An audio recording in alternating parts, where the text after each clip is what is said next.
বাংলাদেশ ক্রিকেটে 15 জনের ভিতরে 8 জনই হলো ভাগ্নে আর ভাতিজা। তাহলে বুঝতে পারছেন জাতীয় দলেও কিন্তু কোঠা অধিকার আছে, যেখানে কোঠার মাধ্যমে চান্স পাচ্ছে শান্ত, লিটন, এরকম আরও নাম না জানা অনেক প্লেয়ার যার নাম না বললাম, তারা কিন্তু জাতীয় দলে আছে ভাগ্নে এবং ভাতিজা কোঠা অধিকারের মাধ্যমে। তাহলে দেশের ক্রিকেট কিভাবে উন্নতি হবে বলেন?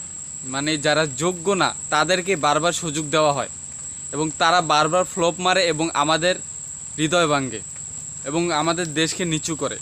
যারা ট্যালেন্টেড, অধিকাংশ ট্যালেন্টেড প্লেয়াররা কিন্তু সুযোগ পায় না এ মামা চাচা খালুর জোর না থাকলে। সময় এই কাহিনীটাকে ভাঙতে হবে।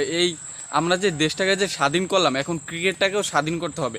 সব কিছু যাচাই করে দিয়ে আবার নতুন করে শুরু করতে হবে, যাতে ক্রিকেটের ভিতর কোনো কোঠা অধিকার না থাকে এবং ট্যালেন্টেডরা যেন না বাদ পড়ে যায়। এইটাকে ক্রিকেট বোর্ডকে মানে বর্তমানে যে হয়েছে তাকে কিন্তু এই দিকটা খুব ভালো মতো খেয়াল রাখতে হবে, যাতে ট্যালেন্টরা মানে সুযোগ পায় এবং কোঠা অধিকারের যারা মানে ট্যালেন্টেড না তারা যেন না সুযোগ পায়।